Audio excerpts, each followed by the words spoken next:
Hello दोस्तों, स्वागत है आप सभी का हमारे इस चैनल पर। तो दोस्तों, मैं आपको पढ़ा रहा हूँ बीए तृतीय वर्ष इतिहास का प्रथम प्रश्न पत्र। ओके।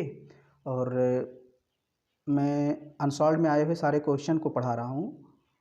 तो यहाँ पर इस चैनल पे वेरी शॉर्ट क्वेश्चन करा रहा हूँ, दूसरे वाले चैनल पे आपको लॉन्ग क्वेश्चन और शॉर्ट क्वेश्चन मिल जाएंगे। दूसरा channel online study bye Vishambhar आप जानते होंगे, अगर नहीं जुड़े हैं तो उससे भी जुड़ जाइए। तो 35 नंबर क्वेश्चन तक हम लोगों ने कर लिए थे, यानी झलकारी बाई हम लोगों ने पढ़ लिए थे।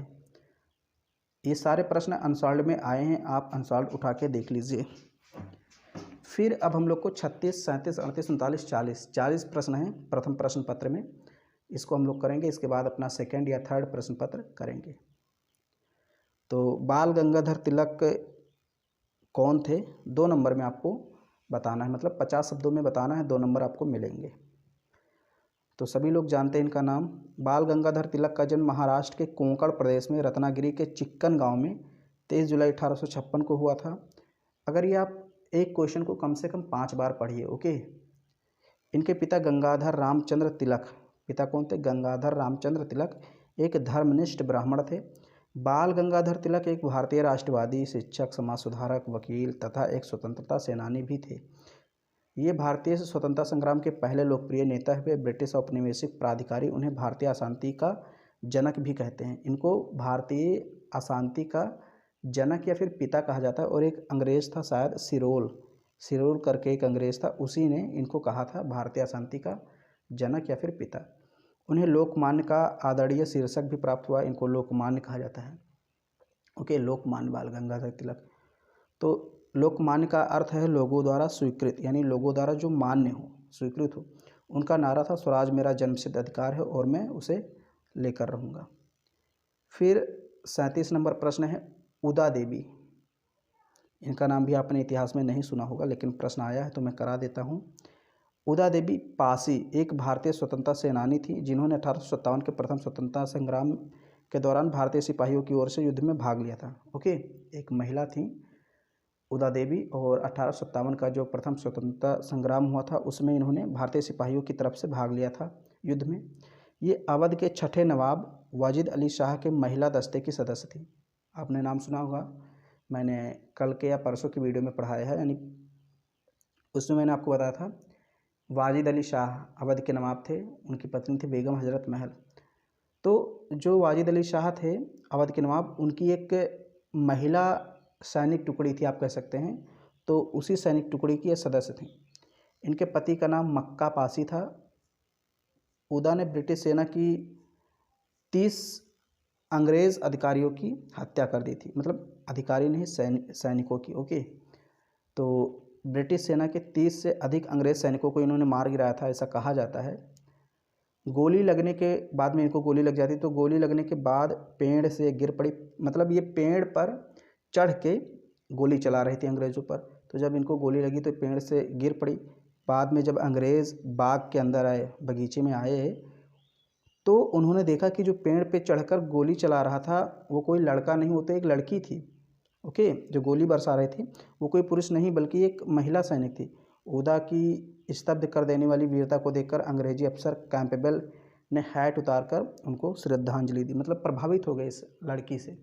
अंग्रेज़ जो अधिकारी थे उस समय, अफसर थे कैंपेबल, वो भी परेशान हो गए, स्तब्ध हो गए कि ये तो लड़की है और इतनी बहादुरी से लड़ रही है। तो उन्होंने उसको श्रद्धांजलि दी अपनी टोपी उतार करके।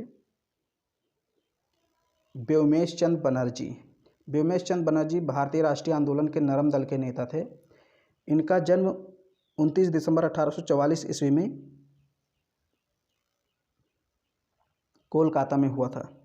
ये भारतीय राष्ट्रीय कांग्रेस के प्रथम अध्यक्ष थे।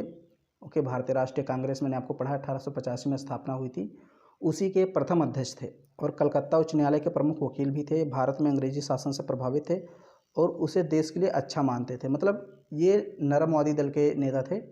तो नरमवादी दल के जो नेता थे ये मानते थे कि अंग्रेज़ों का शासन भारत के लिए अच्छा है, क्योंकि अंग्रेज़ हमें सभ्य बनाते हैं, ऐसा इन लोगों का मानना था।